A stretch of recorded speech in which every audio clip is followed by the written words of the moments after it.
Believe it or not, every word I'm about to tell you is true. My husband betrayed me. He had a mistress and she carried his child. That betrayal tore my life apart, leaving scars that even time cannot erase. Sometimes I still can't believe I survived it, but those scars remind me every day. I thought I knew what betrayal looked like: whispers, small lies, maybe even a fleeting weakness. But I was wrong. I had no idea how deep it could cut or how far its consequences would reach. And yet here I am, telling you my story. Let me take you back to where it all began. Because to understand the collapse, you first have to see the picture of the perfect life I believed I had it before it shattered. Back then, my life looked perfect from the outside: stable, respectable, even enviable. Neighbors in Springfield, Ohio, pointed to us as an example of how a family should live. Robert was a respected business owner. I was a teacher who loved her students. Margaret, my mother-in-law, treated me like her own. We were the Addams family, the kind people nodded to with admiration at church and in the grocery store. And yet beneath the surface of that perfect picture, cracks were already forming. Cracks I refused to see until they split my world apart. I taught American literature at Springfield Community College and organized literary evenings at the Central Library. My mother-in-law, Margaret, worked there as a senior librarian. A woman with an iron will and a golden heart. She supported me from the very first day as if I were her own daughter, something rare for a mother-in-law. Our house on Oak Street was modest but cozy. 2 stories, with a porch where Margaret loved to sit with her knitting. Sophia, our 8-year-old daughter, was always drawing. Her sketchbooks filled an entire shelf. 6-year-old Jacob collected baseball cards and could spend hours reciting player stats. In the evenings, we gathered in the living room. Robert helped the kids with their homework while I prepared lessons for the next day. Margaret read aloud from the classics. She believed children should know Mark Twain and Lewis and May Alcott. Our life seemed to flow along a smooth track of happiness. I never imagined how fragile that happiness could be. At First Baptist Church, we were often held up as an example to young couples. Robert never raised his voice, never stayed late at bars after work. He brought home little gifts: a ribbon for Sophia's hair, a new toy car for Jacob, a book for me. I noticed the looks other women in town gave me. In their eyes there was always a trace of envy. I believed in this good fortune. I believed in the strength of our marriage, built on mutual respect and love. Robert was the anchor in my life, the man I could rely on in any situation. The first cracks appeared in the fall. Robert grew quiet at dinner, distracted around the kids. He used to listen eagerly to my stories about students. Now he nodded absently, his gaze drifting elsewhere. In evenings, he found excuses to leave the house meetings with business partners, helping a friend fix a car. At first, I didn't think much of it. Everyone goes through stressful periods at work, problems you don't want to burden your family with. But weeks turned into months, and Robert remained distant, as though he lived in our house as a boarder, not as a husband and father. I didn't know then that the truth was already waiting for me, sharp and merciless. Margaret was the first to notice the change. One evening, after the kids had gone to bed, she gently spoke to me in the kitchen. Her wrinkled hands sifted through tea leaves in a jar, her voice heavy with concern. She admitted she too had seen changes in Robert. He seemed like a stranger, even to her. We both felt something was wrong, but neither of us dared name it aloud. The truth came on a cold November morning at the Springfield fabric shop on Main Street. I had gone early, hoping to choose material for the school play before the shelves were picked over. A group of local women was already gathered at the counter, the same ones who usually traded town gossip over coffee at Mary's Diner. Their looks when I walked in were strange. A mix of pity and curiosity, as if they knew something I didn't. Their chatter fell silent, leaving an awkward pause in the air. A knot formed in my stomach. Nancy Walker, the chattiest of the group, was the first to speak.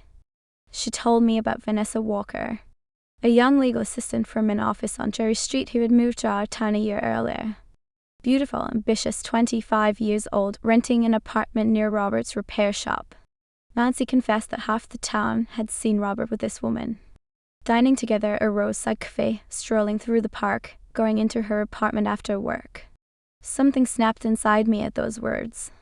Cold spread through my body, my hands went numb, my throat dry. Everyone knew except me. My legs turned to lead, my ears rang. My hands trembled so violently I could barely hold my purse.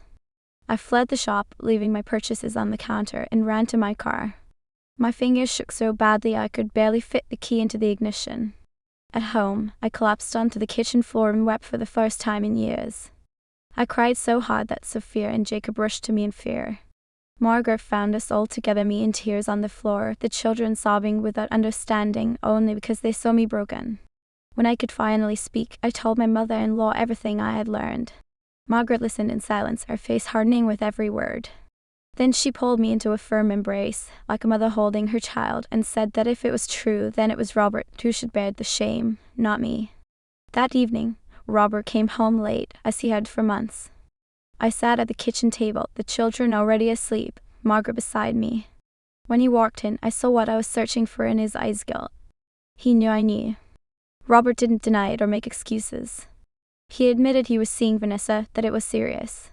He demanded I pack my things, take the children, and move in with my parents in the neighboring county. The shop was doing well. He said he would pay child support, but he wanted the house for himself and his new woman. That was when Margaret spoke. Her voice was calm, but it carried steel. She reminded her son that the house was in her name, bought and registered after her husband's death. If Robert wanted to leave for another woman, that was his choice. But he had no right to throw me and the children out. The argument between mother and son didn't last long. Margaret was unyielding, and Robert realized he had lost. That very night, he packed his things and left for his brother Dave's house across town. The door closed behind him, and with that sound, it felt like an entire year of my life ended. I thought the worst had already happened. But ahead lay something I could never have been prepared for. Life has a strange way of working. Sometimes the hardest blows come just when you begin to believe things are finally getting better. After Robert left, I made the only decision that seemed right. I had to go back to work. Without his income, the house became an unbearable burden, and I couldn't just sit at home with a broken heart, drowning in self-pity. I had children who needed a strong mother, not a shattered woman. The county commissioner at Springfield Town Hall welcomed me back with relief. Mr. Thompson remembered my work with paperwork and budget reports. He explained how glad he was that I returned, because since I had left, no one managed the municipal records as carefully. There was no pity in his voice, only professional respect, and that helped me feel like a valued worker again, not just an abandoned wife. The first weeks were rough. My fingers had grown stiff away from the keyboard, my eyes tired quickly from numbers and budget tables. But gradually, the work became a kind of salvation. I believed I was slowly rebuilding my life. But life had other plans. Preparing reports for the city council, processing permit applications, recording meeting minutes, tasks that demanded concentration and left no room to dwell on my broken family. Margaret took on caring for the children with such devotion it left me breathless with gratitude. Every morning she walked Sophia to school, holding Jacob's hand on the way to preschool. In the afternoon they returned home, where she helped with homework, cooked dinner, and read bedtime stories. The kids clung to her even more, finding in her the stability they had lost when their father walked away. Every 2 weeks, an envelope with no return address appeared in the mailbox. Inside was a check for $400 Robert's child support. He kept his obligations punctually, but I couldn't bring myself to spend the money. I stacked each check in an old shoebox and tucked it away in the closet. Whenever I touched them, my hands went cold, and a heavy knot formed in my stomach. Several times, Margaret tried to persuade me to use the money. She insisted it was for the children and that Sophia needed a new winter coat, that Jacob had outgrown his shoes. But I stubbornly shook my head. We managed on my town hall salary, shopped at Walmart, cut corners everywhere, but we lived with dignity. December arrived with early snowfalls and a biting cold. The temperature dropped to 15 degrees Fahrenheit below zero, and even indoors we wore sweaters. The thought of Christmas weighed on me. In past years, Robert had always chosen and chopped down the tree at Miller's farm, with the children joyfully helping him decorate the house. Now, that ritual seemed impossible. But one Saturday, a week before the holiday, I heard the familiar rumble of a pickup pulling into the driveway. My heart skipped when I looked out the window and saw Robert. He looked older, worn out, but when Sophia and Jacob ran to him, his face lit up with the smile I remembered from the happiest days of our marriage. The kids clung to him, peppering him with questions and requests. Jacob wanted to know if he brought new baseball cards. Sophia proudly showed him a drawing she'd made just for him. Robert hugged them as if he hadn't seen them in years, tears glistening in his eyes. He asked if he could take the children to pick out a tree. His voice was cautious, almost pleading. I nodded, unable to speak. The kids squealed with joy and ran off to get their coats, leaving us standing opposite each other in heavy silence. When they returned, the house filled with the smell of pine and the sound of children's laughter. Robert set up the tree in the living room while the kids brought down boxes of ornaments from the attic. Margaret watched silently, her face unreadable. I helped hang the decorations, avoiding Robert's gaze, though I could feel his eyes following me. That evening, when the tree glowed with colored lights, it felt for a moment as if our family was whole again. Sophia and Jacob sat on the floor, marveling at their handiwork. Robert settled into the armchair he once claimed as his own. I sat on the couch, fists clenched, wrestling with the storm inside me. After that day, Robert began to appear more often. At first, under the pretense of small repairs, fixing a creaky step on the porch, replacing a basement light bulb, bringing firewood for the hearth. Then he started staying for dinner, playing with the kids, reading them bedtime stories. Margaret loved it, but I saw the caution in her eyes. By February, his presence had become almost daily. His clothes reappeared in the laundry basket, his toothbrush back in the bathroom. We didn't talk about it, as if speaking aloud might shatter the fragile balance. But inside, I felt the tension building with each passing day. I could not know that a single encounter was about to change everything again. The wound from his betrayal hadn't healed, it had only gone dormant, waiting beneath the surface. The confrontation with Vanessa came on one of the first warm days of March, as the snow finally began to melt. I was coming home from work, carrying a folder of documents I planned to review later. At the gate stood a woman in a dark coat, and at first I didn't recognize her. Only when she lifted her head did I realize who it was. Vanessa Walker looked terrible. Her face was gone, dark circles under her eyes, her figure fragile and brittle. She was pregnant, her belly rounded beneath her coat, making her look like a lost child dressed in adult clothes. Vanessa began to speak, her voice full of desperation. She said she couldn't go on like this, that she saw Robert drifting back toward me, becoming a family man again. She confessed she was carrying his child, that she was far along, but Robert acted as if nothing had happened. My breath caught at our words. Pregnant. His child. The world spun, a ringing in my ears. I clutched the gate to keep from falling. Vanessa kept talking, her voice growing more hysterical. She begged me to let Robert go, to push him to finally choose.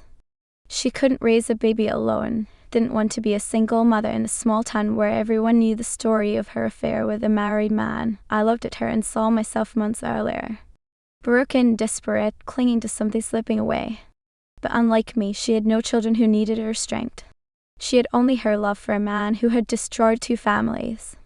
Suddenly, Vanessa turned and staggered away. She headed toward Buck Creek Lake, just beyond the town park. In spring, the lake was deep and icy, fed by melted snow. Something in her walk terrified me. My knees shook, my mouth went dry. I dropped the folder and ran after her. She quickened her pace, and I realized she was heading to the old pier, where the water was deepest. My heart pounded so hard it ached in my temples. The air burned my lungs, my legs felt like lead. By the time I reached the lake, Vanessa was already at the edge of the pier. The dark, cold water lapped against the wooden posts. She turned, looked at me, and in her eyes I saw emptiness. She said it would be better to end it now, while she still had the choice. That neither she nor the baby deserved this life. And then she stepped into the water. In that instant, I realized I was about to face a choice that would haunt me forever. What makes us try to save those who destroyed our lives? Sometimes we do things that change us forever. Saving Vanessa became one of those moments in my life. I never imagined I would risk my life for the woman who had destroyed mine. The icy water of Buck Creek Lake struck my body with such force it knocked the breath out of me. I dove in after Vanessa without thinking of the consequences, guided only by instinct. The dark water closed over my head, my lungs tightening in shock.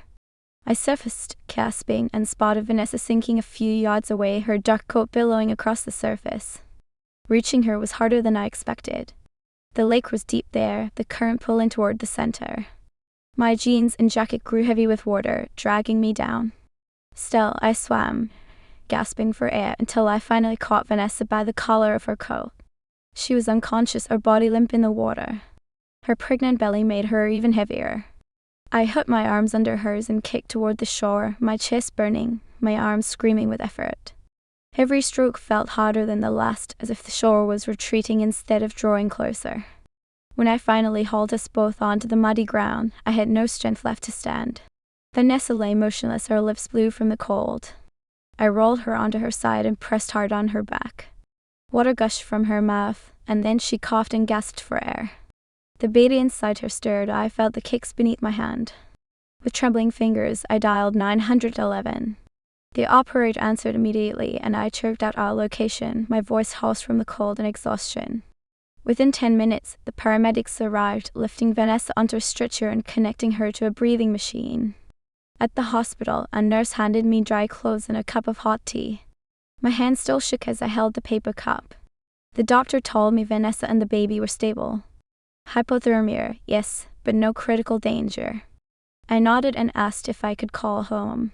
Margaret picked up on the first ring. I explained what had happened, trying to sound calm though my voice betrayed me. She listened without interrupting, then simply said she would pick me up in half an hour. No questions, no reproach, just readiness to help. Home, I took a hot shower and changed into warm pajamas. The children were asleep, unaware of the drama that had unfolded by the lake. I sat in the kitchen with a mug of tea, watching steam curl toward the ceiling. Margaret sat across from me, her wise eyes studying my face. She asked why I had saved the woman who destroyed our family. The question hung in the air, demanding honesty. I sat in silence for a long time before admitting I didn't know. Maybe because no one deserves to die for loving the wrong person. Maybe because she was carrying a child. Or maybe simply because I couldn't stand there and watch someone drown. The next day, I went to the hospital to see Vanessa. Not out of pity or compassion, but from some inner compulsion. She lay in the maternity ward, hooked to a monitor tracking the baby's heartbeat. Her face was pale, but her eyes were clear. When she saw me, Vanessa wept. Not from shame or gratitude, but from sheer relief. She told me that for the first time in months she felt alive. She explained that the jump into the lake wasn't meant as suicide, but as a cry for help. She wanted someone to see her pain, to understand how desperately she needed support. But when the icy water closed over her head, she realized she didn't want to die. She didn't want her baby to die. At the last moment, she tried to fight to the surface, but the current was too strong. If not for me, she would have drowned. We talked for over an hour. For the first time, I saw not a rival, but a frightened young woman who had made terrible mistakes and was now paying the price. Vanessa admitted how much it hurt that Robert hadn't answered her calls for 3 weeks, avoiding her as if their relationship had never existed. Before I left, Vanessa took my hand and asked for forgiveness. Not for taking my husband, but for forcing me to save her. For dragging me into her pain when I had already suffered enough. I squeezed her fingers and told her I forgave her. And it was the truth. That evening, Robert came home earlier than usual. He looked shaken, guilt written across his face. News travels fast in a small town. He already knew about the lake. Knew I had saved Vanessa and their unborn child. He tried to talk to me about it, but I stopped him. I told him I didn't want to discuss Vanessa, the baby, or his choices. I was tired of this story and just wanted to move forward. He nodded, not pressing, but I could see him struggling inside. In the days that followed, Robert became more attentive. He brought flowers without reason, made breakfast on weekends, read bedtime stories with extra care. He tried to make amends not only for his betrayal, but for the fact that I ended up in freezing water because of his recklessness. But I felt something shift not in him, but in me. Saving Vanessa showed me I was stronger than I thought. That I was capable of things I never imagined. And that forgiveness doesn't always mean forgetting. A week later, the call came from St. Mary's County Hospital. The duty nurse delivered the news that shattered me. Vanessa had died during childbirth from massive bleeding. The doctors fought for 4 hours but couldn't stop it. The baby survived. A healthy boy, 7 pounds at birth. Life had stolen one woman, only to give me a child who would change everything. I sank into a chair, unable to believe it. The woman I had pulled from the lake, the woman who wanted to live for her child, was gone, giving him life. The cruel irony of fate. The nurse went on about formalities. Vanessa had no close relatives. The baby's father would need to come to the hospital to sign paperwork. The newborn was in intensive care, but stable. I hung up and sat in silence, rain tapping against the window. I felt sorrow for Vanessa, for the baby who would never know his mother. And sorrow for myself, because now there would be another reminder of broken trust in our lives. When Robert learned of Vanessa's death, he wept uncontrollably. He sat at the kitchen table, face buried in his hands, shoulders shaking with sobs. I stood beside him, uncertain whether to comfort him or leave him alone in his grief. In the end, I placed a hand on his shoulder. Not out of love, but simple human compassion. The next day, Robert went to the hospital to arrange custody of his son. He returned hours later with a newborn in a car seat. Tiny, wrinkled, with a thick tuft of dark hair. He slept soundly, fists clenched tight, unaware of the tragedy that had brought him into the world. Robert named him Ethan. It was the name Vanessa had chosen shortly before giving birth. When Robert said it aloud, his voice held such tenderness it pierced my heart. I realized then that this child would become a bridge between our broken past and whatever future awaited us.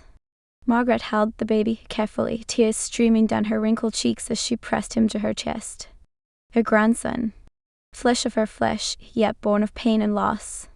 Sophia and Jacob regarded their new brother with innocent curiosity. Jacob asked why the baby was so red and wrinkled, while Sophia gently stroked his head. They couldn't grasp the complexities for them. Ethan was simply a new part of the family. I stood apart, watching this scene of reunion. Robert cradling his son, Margaret beside him, the children gathered around. A portrait of a whole family, but cracked down the middle. Because I didn't know where I fit in this new reality. That evening became a turning point. For the first time in months, we were all home together, yet I felt like a stranger among my own. The baby cried, hungry, and Robert fumbled with the bottle of formula. Margaret offered advice, the children tried to help, and I just stood there, watching. Then something inside me broke or perhaps snapped into place. I stepped forward, took Ethan from Robert's arms, and pressed him to my chest. His tiny body was warm, helpless. He looked up at me with solemn dark eyes, so much like Robert's, and I understood a simple truth. This child was not guilty of the sins of adults. He never asked to be born into a broken family. And if I wanted to build a future instead of clinging to the past, I had to accept him as my own. That night, I crossed a line I could never uncross. Can you love the child of the person who hurt you? Maternal instinct doesn't ask permission. It simply takes over and changes you forever. I didn't know then that this child would become the center of my world. The first weeks with Ethan in the house were chaos, sleepless nights, and constant crying. The newborn needed feeding every 2 hours, and in between, he needed diaper changes, rocking, simple human warmth. Robert tried his best, but his clumsy attempts to soothe his son often ended in louder wails. I watched his struggles for 3 days before I couldn't stand it anymore.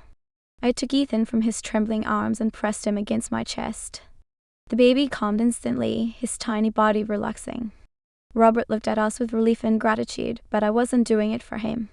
The child needed care, and I couldn't just stand aside. Night feedings became my responsibility.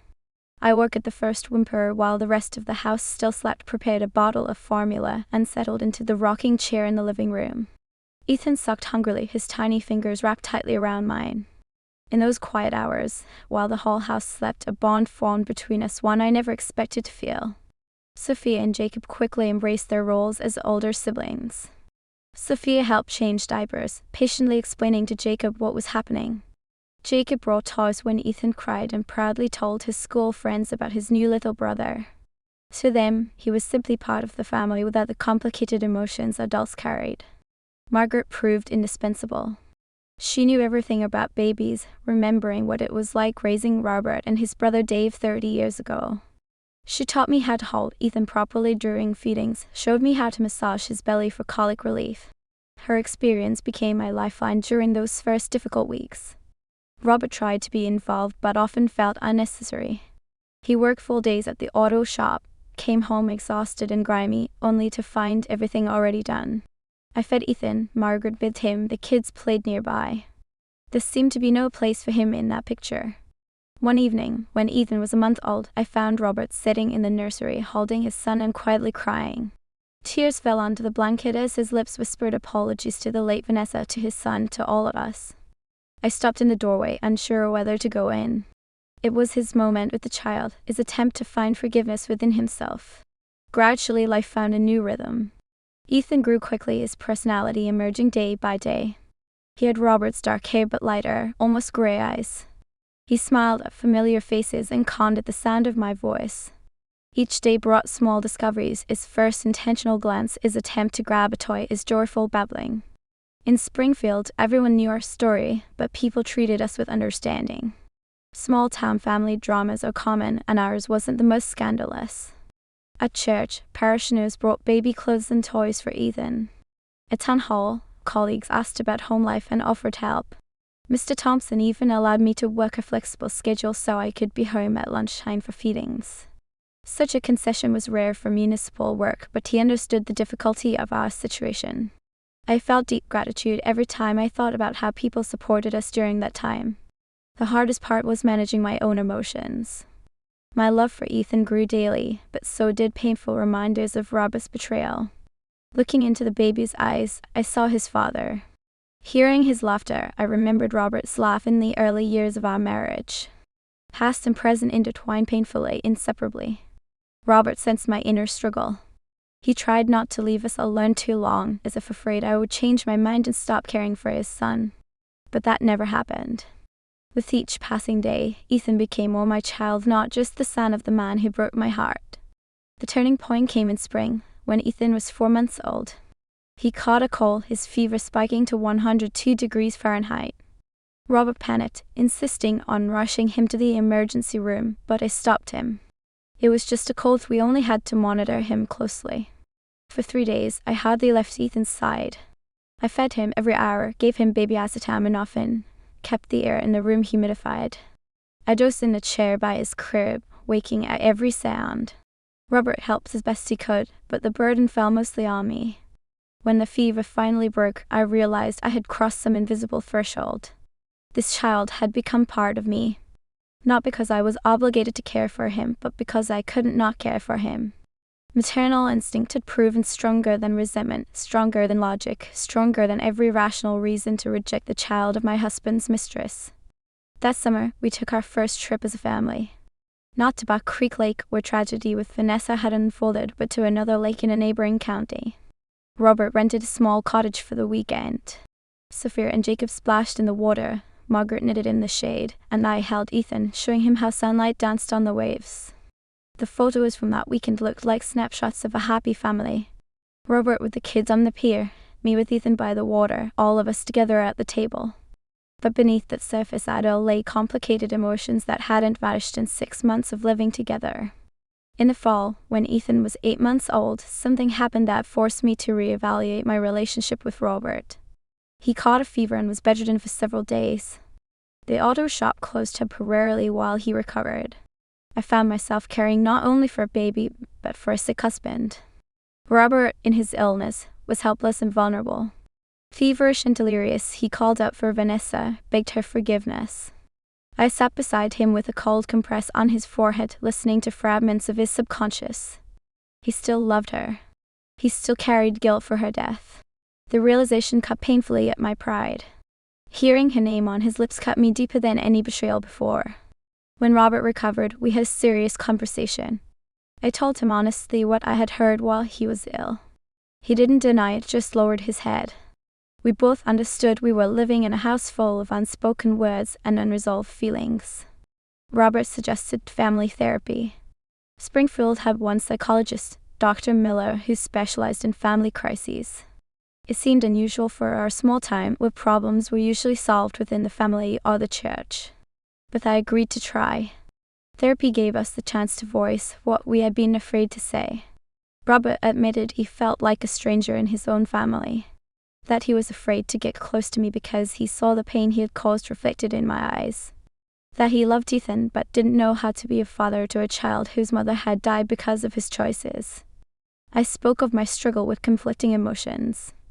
How I had grown to love Ethan but still carried anger toward Robert. How I feared our family was built on lies and compromises. How I wanted to forgive but didn't know how to forget. Dr. Miller helped us understand that forgiveness and trust aren't one-time decisions, they're processes. Families endure crises and continue on if people are willing to work at it. Our situation was complicated but not hopeless. Slowly, we learned to speak honestly. Robert stopped tiptoeing around the house, afraid of reminding me of the past. I stopped punishing him with coldness and distance.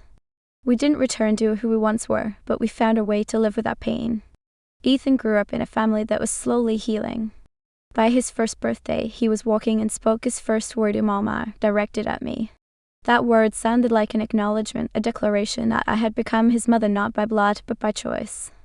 On Ethan's second birthday, we threw a family party. Margaret baked a cake, Sophia and Jacob decorated the house with balloons. Robert gave him a tricycle, and I gave him a set of learning toys. The child glowed with happiness, oblivious to the complicated story behind his place in our family. That evening, after the children went to bed, I sat on the porch gazing at the stars. Robert came out and sat beside me. We sat in silence until he took my hand and squeezed it, the first intentional touch in 2 years. I didn't pull away, not because I have fully forgiven him, but because I was tired of carrying so much pain. Life is short, children grow fast, and I didn't want to waste what remained on nurturing bitterness. We never returned to what we once had. Maybe we never will. But we built something new, a family not based on blind love, but on a conscious choice to stay together. On the willingness to work through our pain. On the understanding that forgiveness isn't forgetting, it's releasing the weight of the past. Ethan became the center of this new family. The bridge between me and Robert, the reason we learned to live side by side again. He doesn't know the story of his birth, and he won't for many years. To him, I'm simply Mom, Robert is Dad, and Sophia and Jacob are beloved older siblings. Sometimes, when I look into his gray eyes, I see a trace of Vanessa. I marvel that I can think of her without anger. She was young, naive in love, and she made the wrong choices. But she gave life to a child who taught me that a mother's love knows no boundaries of blood. The past cannot be changed. We can only decide how to live with its consequences. I chose love over hate, forgiveness over vengeance, family over loneliness. It's a choice I make every single day, and each day it becomes a little easier. Can you open your heart to a child born of betrayal and find not pain, but meaning? In the end, it wasn't betrayal that defined me, it was the choice to love. Hey. That's it, today's story comes to an end. And honestly, thank you from the heart of the Redditor-X-Tales family for staying with us until the very last word. We at Redditor-X-Tales love to know what you think really. Share your thoughts in the comments below. We read them all. And trust me, your words mean more than you realize. If you're hungry for more, the full playlist is waiting in the description. And don't worry, new true stories are already on the way. The Redditor-X-Tales family can't wait to share them with you. If this journey touched you even a little, hit subscribe and tap the bell so you'll never miss the next story. Once again, thank you for listening. Until next time, take care.